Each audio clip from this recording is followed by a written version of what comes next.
তো মেঘ ধরতেছি, মেঘের ভিতর দেখা উঠতেছি। ও থামছি, আমি আসলে আমরা করে দেবো কেমন।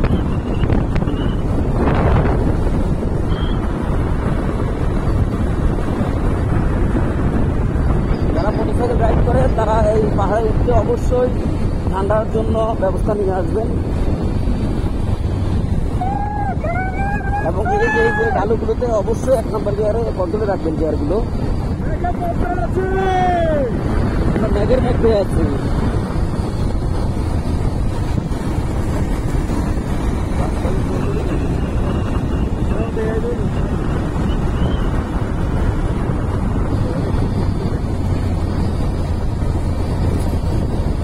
আসলে প্রকৃতির অবস্থা এমনই যে পুরোনো সকলে শীতকাল, কিন্তু আসলে আপনি এখানে আসতে বুঝবেন না। মনে হচ্ছে যে বর্ষাকালের মধ্যে আছি আমরা।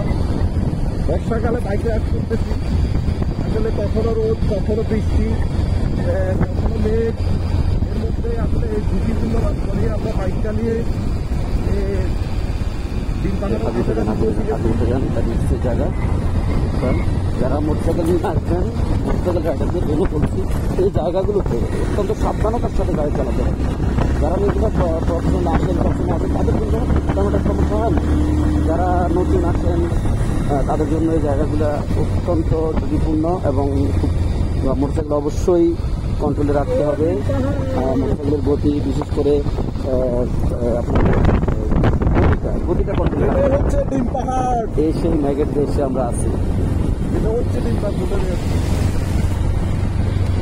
আমরা এখন মেঘের দেশে আছি। আসলে আমরা মোটরসাইকেল থেকে ভিডিও করতেছি, যে কারণে আমরা আমাদেরকে দেখতে পাচ্ছি না, আমরা আপনাদের জন্য দেখাচ্ছি। ও এখানে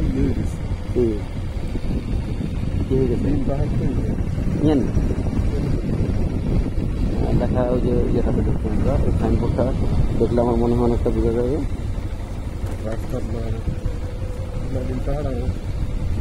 রাস্তার মেরামতের কাজ চলতেছে, ভারী নিষেধ। এই যে এত 1000 কিলোমিটার মনে হইতেছে উপরে। আল্লাহু আকবার। নামতে হবে, এটার মোটরসাইকেল চালানোটা অনেকটা কঠিন হবে। আমরা আসলে এই মুহূর্তে রাস্তাটার কাজ চলতেছে, রাস্তাটার খুবই ঢালু, আর পাহাড় তো দেখতেই পাচ্ছেন। প্রায় 3-4 হাজার মিটার উপরে উঠার পরও এখনো মনে হচ্ছে যেন আরো অন্তত কয়েক হাজার মিটার উপরে আছে। হ্যাঁ, এই হচ্ছে আমাদের আজকের রাইডের লিডার, আমার হাবিব ভাই। তাকে অসংখ্য ধন্যবাদ, যিনি আমার এই সুন্দর দৃশ্যগুলো দেখাতে নিয়ে আসছেন। না ভাইয়া, একটু ভাইয়া রওনা দিন, একটু জায়গাটার লুকটা একটু নেই। অসাধারণ মনে হচ্ছে, অসাধারণ লুক। আসলে ভিডিও করে বোঝা যাবে না, ভিডিও দেখে কেউ বুঝতে পারবে না, এটা যতক্ষণ পর্যন্ত না দেখবে নিজে।